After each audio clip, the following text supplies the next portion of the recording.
Good morning दोस्तों। आज हम 71 बीपीएससी क्लास पीटी के लिए बीपीएससी घटना चक्र क्लास 9 देखने जा रहे हैं, जो कि काफ़ी एग्जाम के दृष्टिकोण से काफ़ी महत्वपूर्ण है। चलिए आज का क्लास देखते हैं। बीपीएससी पूर्वावलोकन क्लास 9, तुगलक वंश। इसके पहले का आपका क्लास 1 से लेकर 8 तक में आपका करा दिया गया है, आप वहाँ से देख लीजिए। और आपका लूसेंट का क्लास कंटिन्यू अब हम करेंगे, जो कि अभी इंडियन ज्योग्राफी चल रहा है। और एनसीईआरटी साइंस का भी कर दिया गया है, तो आपका वीडियो प्लेलिस्ट में बना हुआ है, आप वहाँ से देख लीजिए। तो चैनल को ज़्यादा से ज़्यादा शेयर एंड सब्सक्राइब करिए और कमेंट करिए। क्वेश्चन नंबर फर्स्ट, निम्नलिखित में से किस सुल्तान ने बेरोजगारों को रोजगार दिलवाया? तो फिरोज तुगलक ने। पहला का सी, फिरोज शाह तुगलक ने सामान्य लोगों की भलाई के लिए कुछ प्रकार के कार्य किए। नियुक्ति के लिए एक दफ्तर, रोजगार दफ्तर खोलकर तथा प्रत्येक मनुष्य के गुण एवं योग्यता की पूरी जांच पड़ताल के बाद यथासंभव अधिक से अधिक लोगों को नियुक्ति देकर उसने बेकारी की समस्या को हल करने का प्रयास किया। क्वेश्चन नंबर 2, निम्नलिखित में से किस सुल्तान के दरबार में सबसे अधिक गुलाम थे? तो दूसरा का डी, फिरोज शाह तुगलक। फिरोज तुगलक के दासों का बहुत शौक था। उसके समय दासों की संख्या संभवतः 1,80,000 तक पहुंच गई थी। उनकी देखभाल के लिए एक पृथक विभाग, दीवान ए बंदगान का गठन किया गया तथा दासों की शिक्षा का पूर्ण ध्यान रखा जाता था।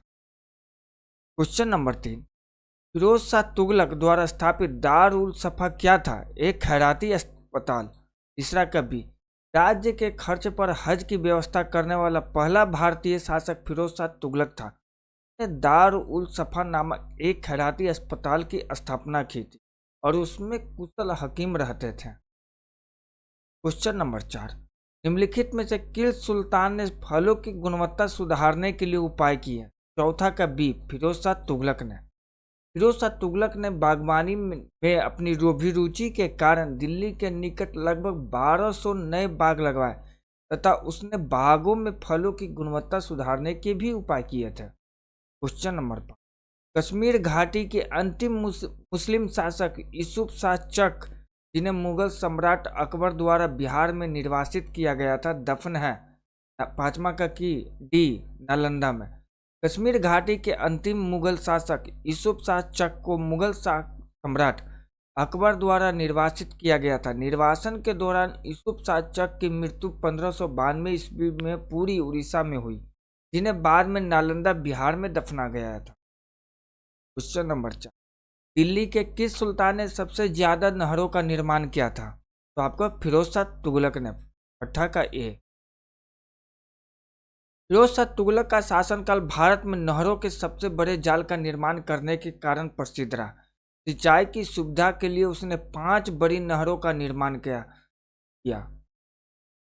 फिरोज शाह तुगलक उलेमा वर्ग की स्वीकृति के पश्चात हक के सर्ब नामक सिंचाई कर लगाने वाला दिल्ली का प्रथम सुल्तान था। उन किसानों को जो सिंचाई के लिए शाही नहरों का प्रयोग में लाते थे, अपनी पैदावार का 1/10 भाग अतिरिक्त कर के रूप में देना पड़ता था। क्वेश्चन नंबर 7, तैमूर के आक्रमण के बाद भारत में किस वंश का राज स्थापित हुआ? तो सैयद वंश का। सातवां का बी, तैमूर के आक्रमण के बाद भारत में किस वंश का राज स्थापित हुआ था? तो सैयद वंश। तैमूर का आक्रमण 1398 ईस्वी ने दिल्ली सल्तनत तुगलक वंश दोनों को ही नष्ट कर दिया। 1412 ईस्वी में नासिरुद्दीन महमूद शाह की मृत्यु के साथ ही तुगलक वंश का अंत हो गया।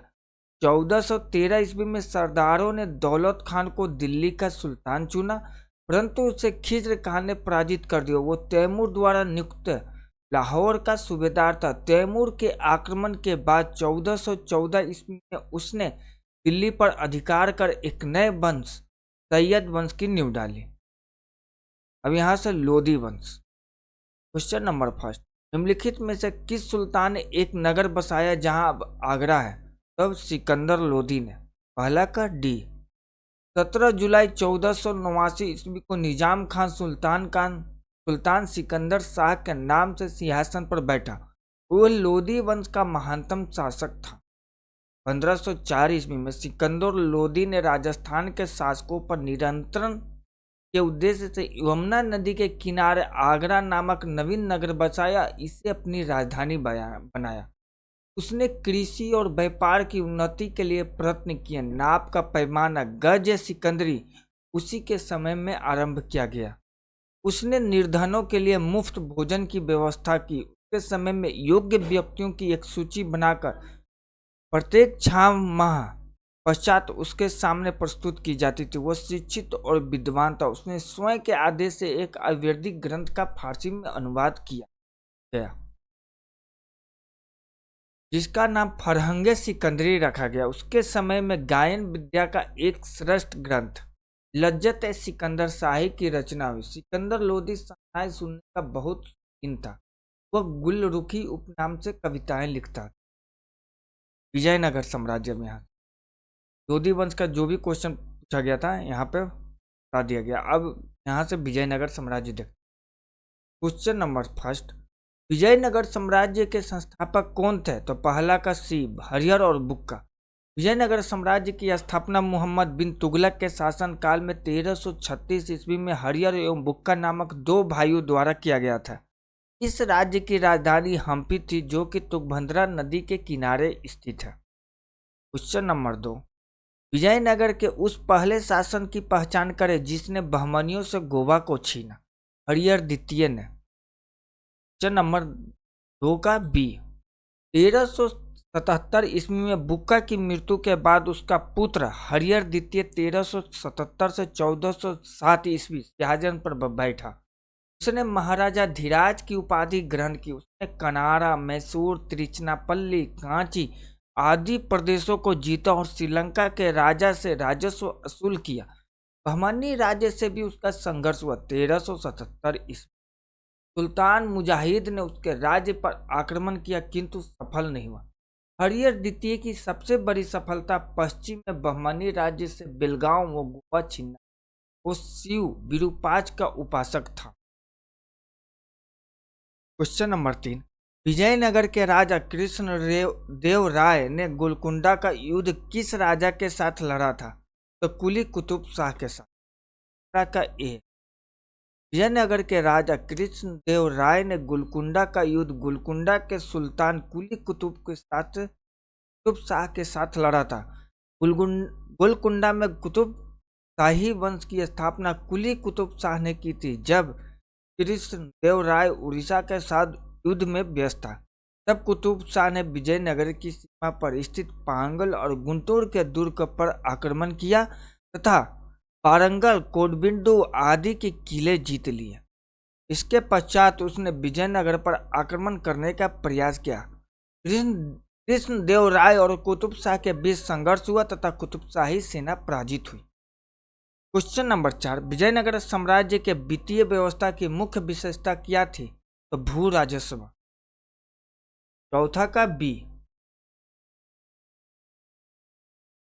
विजयनगर राज्य को विभिन्न स्रोतों से आय प्राप्त होती थी, यथा भू राजस्व, संपत्ति कर, व्यापारिक कर, व्यवसायिक कर, उद्योगों पर लगाए जाने वाले कर, सामाजिक और सामुदायिक कर तथा अपराधों के लिए आरोपित अर्थदंड। भूमि का भली भांति सर्वेक्षण किया जाता था और उपज का 1/6 भाग भूमि कर के रूप में वसूल किया जाता था। शिष्ट भूमि कर नामक कर राज्य की आय का प्रमुख स्रोत था। केंद्रीय राजस्व विभाग को 58वें अस्थवन या अथवन कहा जाता था। क्वेश्चन नंबर 5, विजयनगर साम्राज्य का अवशेष कहाँ से मिलता है? तो हम्पी से। 5वां का सी, हम्पी के खडर वर्तमान कर्नाटक में अवस्थित विजयनगर साम्राज्य की प्राचीन राजधानी का प्रतिनिधित्व करते हैं। विजयनगर काल में बना विरूपाक्ष मंदिर यहीं पर अवस्थित है। हम्पी यूनेस्को की विश्व विरासत स्थलों की सूची में भी सम्मिलित है। क्वेश्चन नंबर 6, फारसी यात्री अब्दुल रज्जाक भारत में किस राजा के शासनकाल में आया था? तो देवराज द्वितीय के शासनकाल में। फारसी राजदूत अब्दुल रज्जाक संगम वंश के शासक देवराज द्वितीय कार्यकाल 1422 से 46 ईस्वी के शासनकाल में विजयनगर आया था।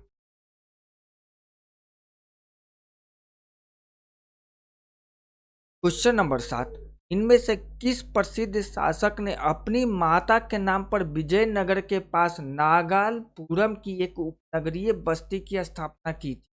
तो कृष्णदेव राय ने। सातवां का ए। कृष्णदेव राय 1509 से 1529 ईस्वी इनका कार्यकाल रहा। विजयनगर साम्राज्य के तुलु वंश के शासक थे। इन्हें विजयनगर राज्य का सर्वाधिक प्रतापी शासक माना जाता था। कृष्णदेव राय ने अपनी माता नागालंबा के नाम पर नागालंबपुरम, जिसे वर्तमान में नागालपुरम कहा जाता है, जो आंध्र प्रदेश राज्य के तिरुपति जिले में स्थित है, की स्थापना की थी। आठवां क्वेश्चन नंबर 8, सन 1565 ईस्वी में कौन सा प्रसिद्ध युद्ध हुआ था? तो तालीकोटा का युद्ध 1565 ईस्वी में हुआ था। सन 1565 ईस्वी में तालीकोटा के प्रसिद्ध युद्ध में बीजापुर, अहमदनगर, गोलकुंडा और बीदर की संयुक्त सेनाओं ने विजयनगर को पराजित किया।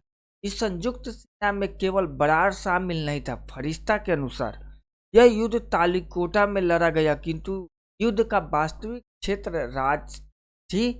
राजसी एवं तगरी नामक दो ग्रामों के बीच। तालीकोटा के युद्ध के समय विजयनगर का शासक सदाशिव राय था, किंतु वास्तविक शक्ति उसके मंत्री राम राय के हाथों में थी। राम राय एक योग्य सेनापति, उसने बहमनी राज्यों के मुस्लिम शासकों के मध्य फूट डालने का प्रयास किया, किंतु सफल नहीं हुआ। तालीकोटा के इस युद्ध में हुसैन निजाम शाह ने अपने हाथ से राम राय का वध कर दिया। अब यहां से दिल्ली सल्तनत का प्रशासन देखेंगे। क्वेश्चन नंबर फर्स्ट, दीवान अर्ज विभाग संबंधित था? पहला का सी, रक्षा विभाग से। दीवान अर्ज अथवा आरिज मुमालिक सल्तनत काल में सैन्य विभाग का प्रमुख अधिकारी होता था, और आरिज मुमालिक का विभाग ही दीवान अर्ज कहलाता था। इस विभाग की स्थापना बलबन ने की थी। क्वेश्चन नंबर 2, निम्नलिखित में से कौन भूमि उत्पाद पर लगने वाले कर को इंगित करता था? तो आपका दूसरा का डी, पहला, तीसरा, चौथा, खराज, उस्र और मुक्तई। निम्नलिखित में कौन भूमि उत्पाद पर लगने वाले कर को इंगित करता था? तो खराज, उस्र और मुक्तई। क्वेश्चन नंबर 3, जवाबित का संबंध किससे था? तो तीसरा का ये राज्य कानून से। सल्तनत कालीन प्रशासनिक शब्दावली में जवाबित का संबंध राज्य के। दोस्तों, ये पूर्वालोकन का तो क्लास चल ही रहा है आपका, इसके साथ लूसेंट का ज्योग्राफी का भी अभी कंटिन्यू क्लास करा रहे हैं। उसके साथ आपका हिस्ट्री, पॉलिटी, ये सब का क्लास कंटिन्यू कराया जाएगा। बीपीएससी के पीटी के एग्जाम से पहले तक ये पूरा कोर्स कंप्लीट किया जाए। और आप एनसीईआरटी साइंस का वीडियो अपलोड है, आप वहाँ प्ले लिस्ट में देखिए। और बीपीएससी मेंस का क्वेश्चन हिस्ट्री और पॉलिटी का वीडियो अपलोड है, जो कि 70 से 39वीं तक का किस पैटर्न पर क्वेश्चन पूछा गया है, तो देखने से आपको अंदाजा लगेगा और अभी से ही लिखने का प्रयास करिएगा। चलिए देखते हैं, कंटिन्यू क्लास करते हैं। क्वेश्चन नंबर 4, दिल्ली सल्तनत के दौरान मुकद्दम या चौधरी पद का इस्तेमाल किनके लिए किया जाता था? गांव के सरपंच के लिए। चौथा के ए, दिल्ली सल्तनत के दौरान खुत या मुकद्दम या चौधरी नामक शब्द गांव के सरपंच के लिए उपयोग में लाए जाते थे, जो कि सल्तनत के लिए राजस्व एकत्र करने का भी काम करते। क्वेश्चन नंबर 5, दिल्ली सल्तनत के दौरान मुकद्दम पद का इस्तेमाल किनके लिए किया जाता था? तो पांचवा के गांव के सरपंच के लिए। क्वेश्चन नंबर 6, सल्तनत काल के सिक्के टंका, ससगनी और जीतल किन धातुओं के थे? तो चांदी और तांबा के लिए। छठा का ये, सल्तनत कालीन दो प्रमुख मुद्राएं जीतल और टंका। इल्तुतमिश दिल्ली सल्तनत का पहला तुर्क शासक था जिसने शुद्ध अरबी सिक्के चला। मुद्रा प्रणाली में इसका योगदान दिल्ली सल्तनत के शासकों में सर्वाधिक है। इसने दो प्रमुख सिक्के अर्थात चांदी का टंका और तांबे का जीतल प्रचलित किया। तसगनी भी चांदी का सिक्का था। टंका व जीतल का अनुपात 1:48 का।